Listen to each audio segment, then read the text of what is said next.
Lindsay here, the Frugal Crafter. Welcome to Stamp School. Today we're going to make a pop-up card, and we're going to use these dies from Stampendous, but I will tell you how to do these cards without the dies. In fact, I mean, pop-up cards have been done without dies for years. The dies just make it a little bit easier. So the first thing we're going to do is get our paper situated. So what I have here is a half a sheet of 8.5 by 11 cardstock, folded the long way. It's actually just scored. It's not folded yet.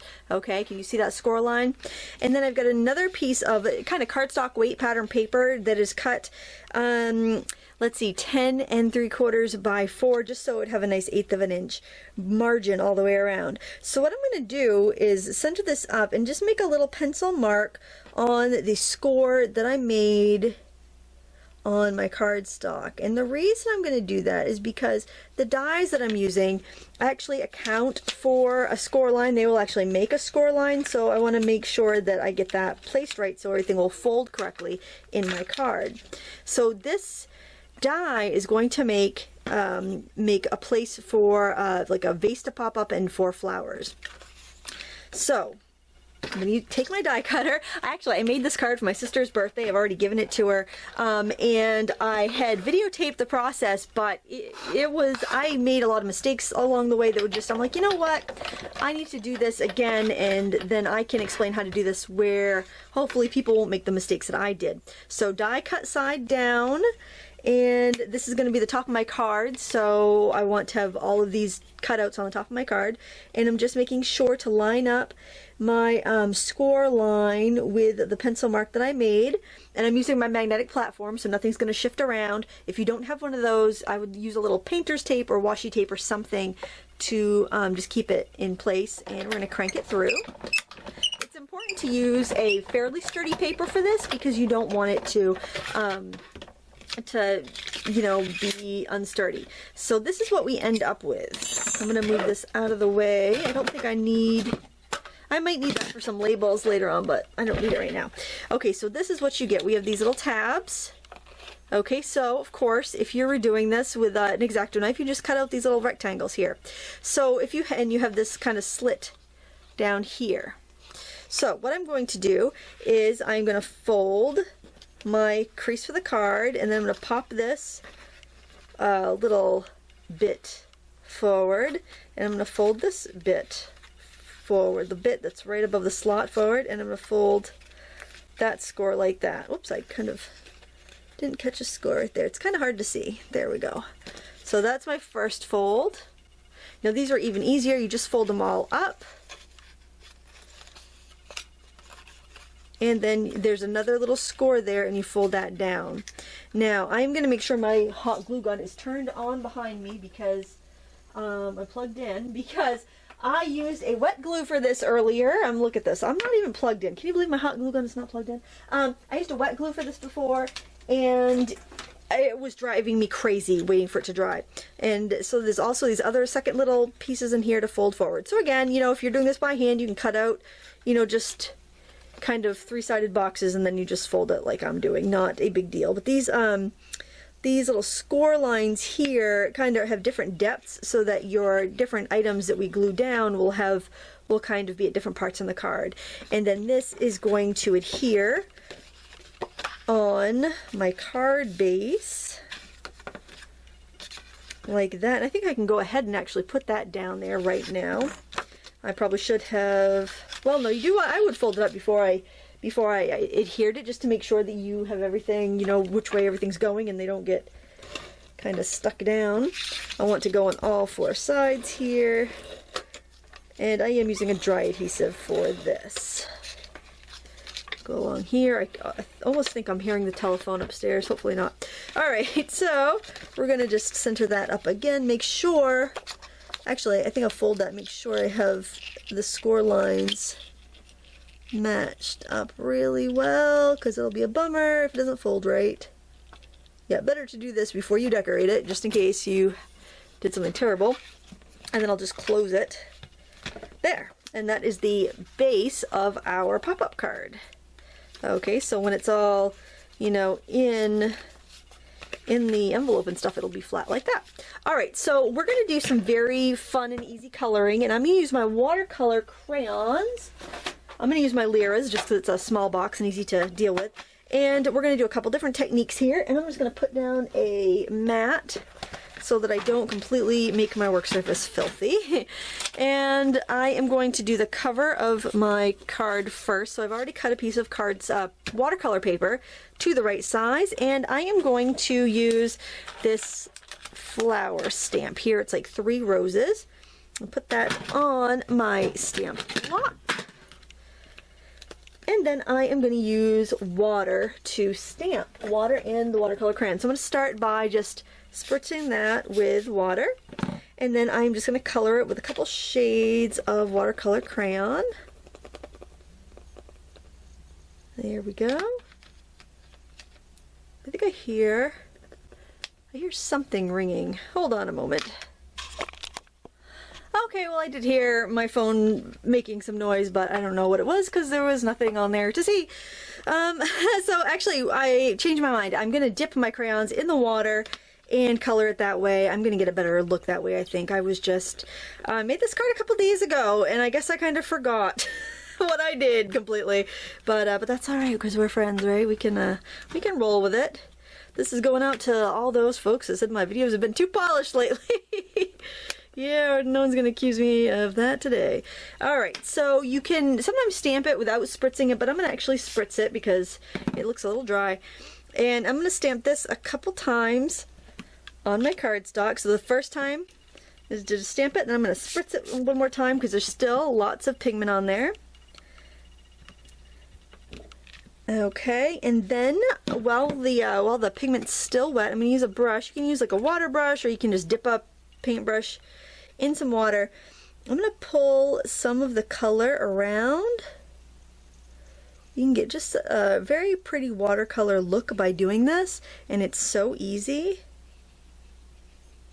And you can actually, if you're using watercolor paper like I am, you can actually let it kind of sit and go back to it when you have a minute. If you're on cardstock, you want to kind of work quickly like I'm doing here, but honestly, if it's watercolor paper, you could leave it a bit. I'm just very gently blurring my lines a little bit.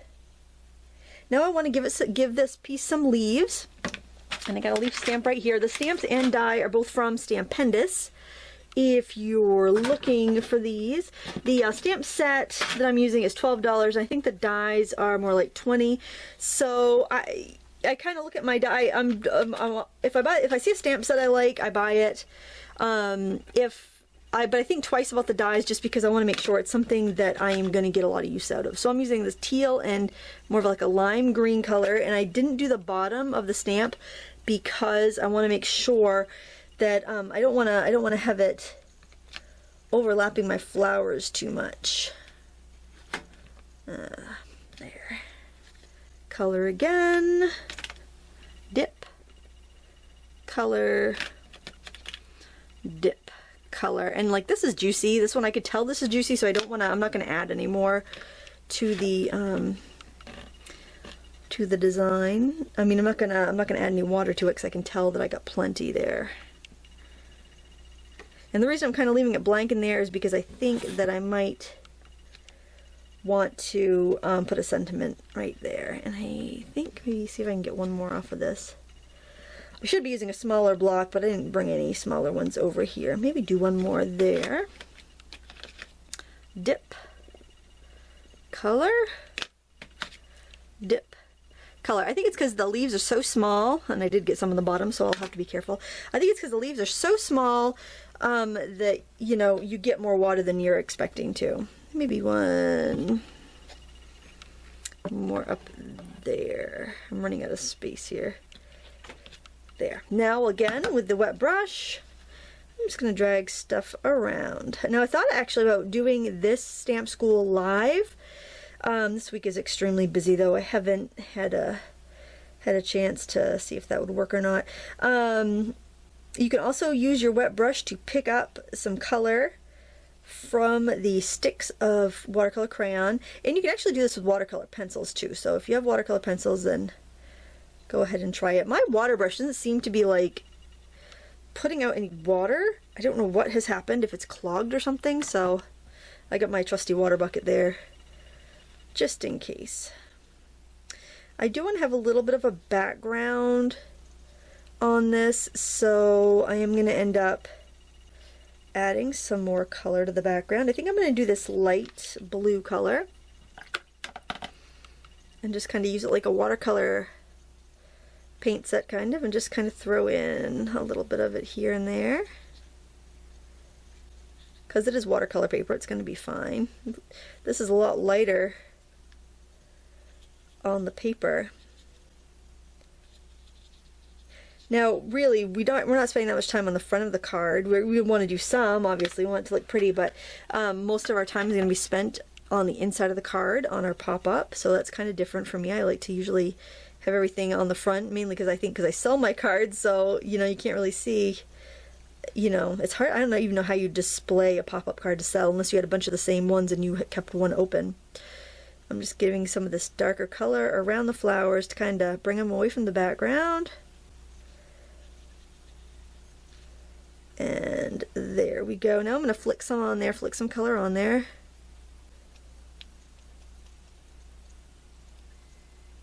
There, and I'm going to let that dry. So here is the colored card there. That's just the front. That's going to go on top of our panel. Now we need to do the parts that we're going to cut out. So I've got another piece of watercolor paper here. And the first thing we're going to do is the jar. Well, actually, we could do, well, let's do the jar. That's a good place to start. We're going to be doing all these the same way. I want this to look like, you know, kind of that old-fashioned tealy blue color mason jar. So I'm going to put some of this teal color in there. A little bit of this light blue, too. And I want to get the stems in there, so I'm using this kind of olive green color for the stems. And I'm probably going to want something a little bit darker in there too, and a little bit more vivid, so let me go with this brighter green. And maybe, I don't really have a real dark green in this kit, so maybe let's do a little bit more of this brighter green. And a mist of water off camera, I'm just going to spray it over here. And we only need one of those. And then I'm going to take my wet brush and just spread everything around a little bit.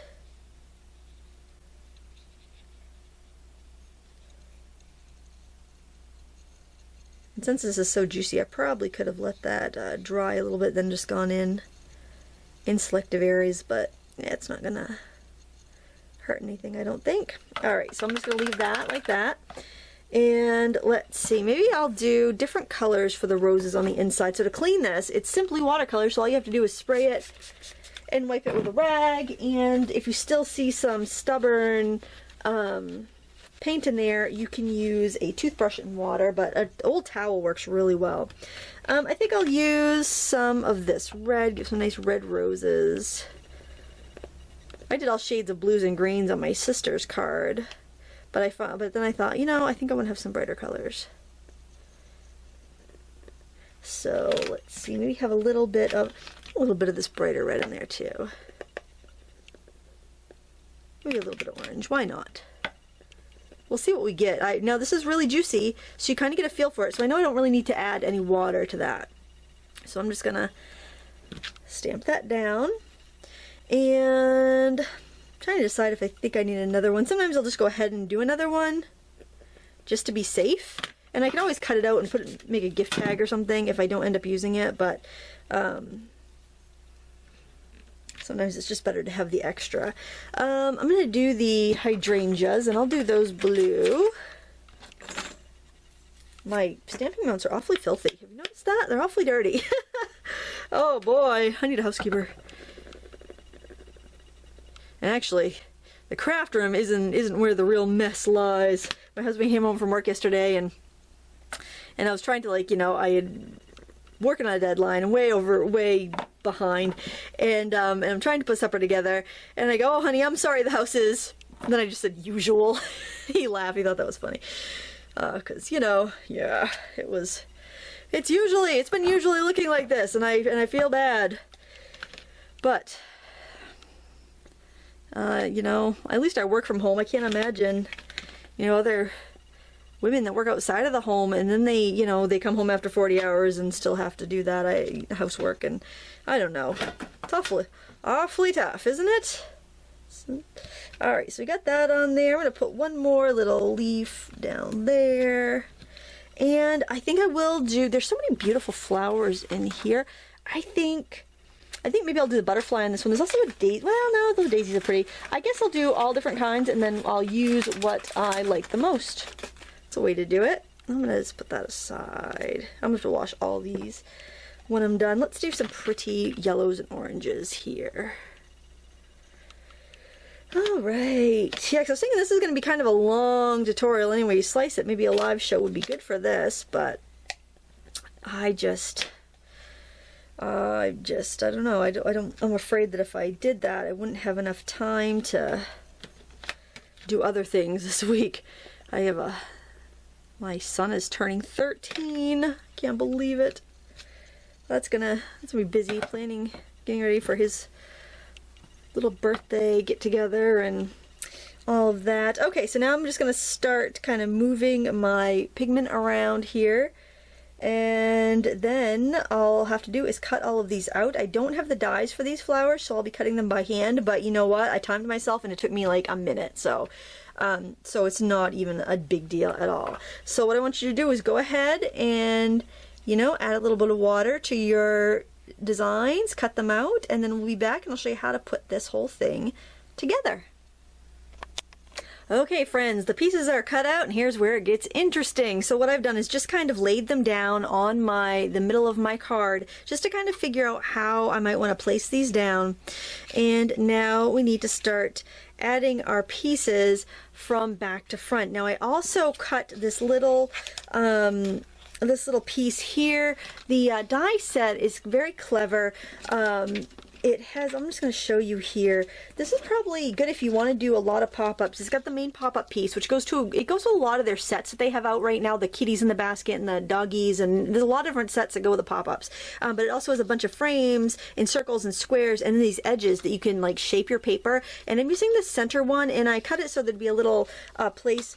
I also cut like the pop-up piece over it so I'd have that little cutout piece. I'm going to start by putting that down using double-sided tape just to get that out of the way, pretty much. And then we want to build from top to bottom. Now that's a problem I discovered the first time I did it. I was having a hard time getting everything glued. So if I have this batch of roses here on the top, I want to glue that first, and I got to glue it to that little tab right there. So I have to go really easy and not put a lot of glue. And you might actually want like a piece of wax paper underneath it, so if you do have spillage, it's not going to glue your card shut. I had recorded the tutorial for this, and I was getting really ugly gluing these down. I was getting very upset. I was using wet glue. It was taking forever, so take my advice and use hot glue for this. I'm just going to make sure it's cool before I pull that out. I'm very impatient. It's still a little tacky. Alright, I think we're all set. Alright, so see, a little glue did get on that, but luckily that was there, so I didn't have to worry about it. Now, the next piece that's going to overlap that is here, and I think I want to do that one there. So I'm going to actually push these up in their upright positions. I'm always concerned that they're going to get hung up on each other. It's kind of tricky, honestly. And because the card kind of stays open at a 90-degree angle when you're working, and I didn't see anybody actually showing you how to assemble this in real time, so I thought this might actually be useful because I was finding it quite difficult. Okay, I want to make sure it's not going to hang over the edge because I want this to fit in an envelope when I'm done. Alright, the next one is going to be this flower over here, which hopefully I haven't covered up too much with the I think we pop it out further with the other thing. See, tricky. I think I folded it a little crooked there, and maybe I shouldn't have used so many big ones. I don't know, because they're kind of staggered, and this one right here is supposed to be the furthest one ahead, but I'm wondering that maybe, oh, I think I might be over Ah, I think I might have messed this up. I got that too low.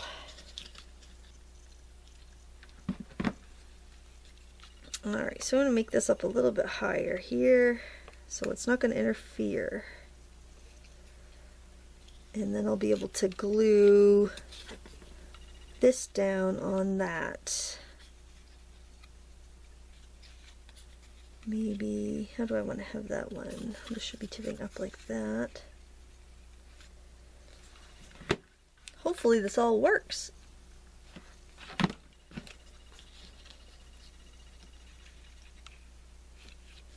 And this is actually going to be glued underneath like that. So let me get my glue on this.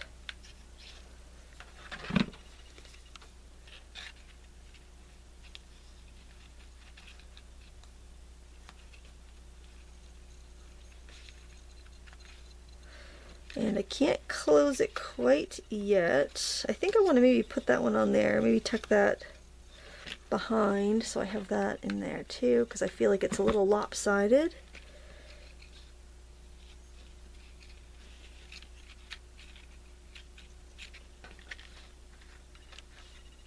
Hope this pops up and closes when it's supposed to, so you can kind of see how it's all raised up there. And as soon as I feel like everything's cool, I'm going to close it and see what happens.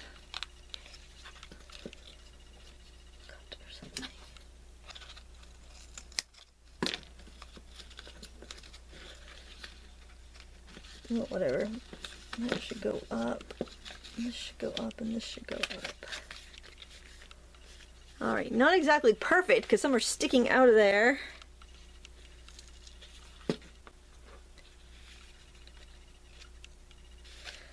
And then this is going to go on the front of the card, just like that.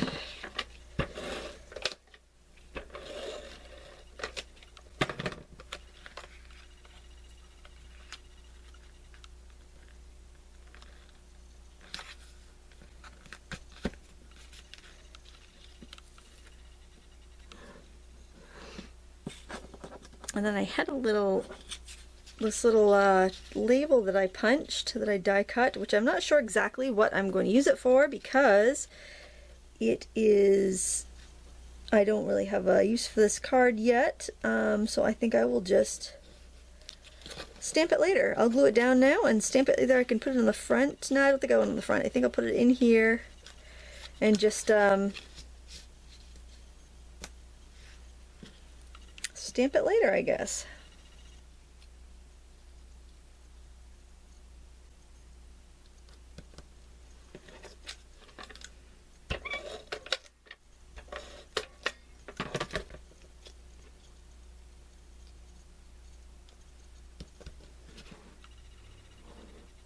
There you go. It wasn't very easy. I find that it was difficult to make it so the pieces weren't sticking out.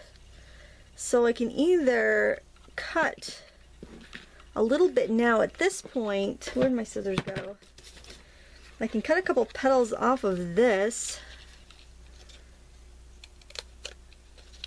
and off of the hydrangea to make it fit. I hate to do it, but I really don't want to send a card in the mail that's going to be, I want it to look nice closed as well as open. So I'm going to do a little surgery here and cut off any bits that are hanging off. Okay, so that's going to not show on the top now. And I want to get those, maybe cut a couple of these petals off here. Let's see. Okay, and then I'll just cut off this petal here.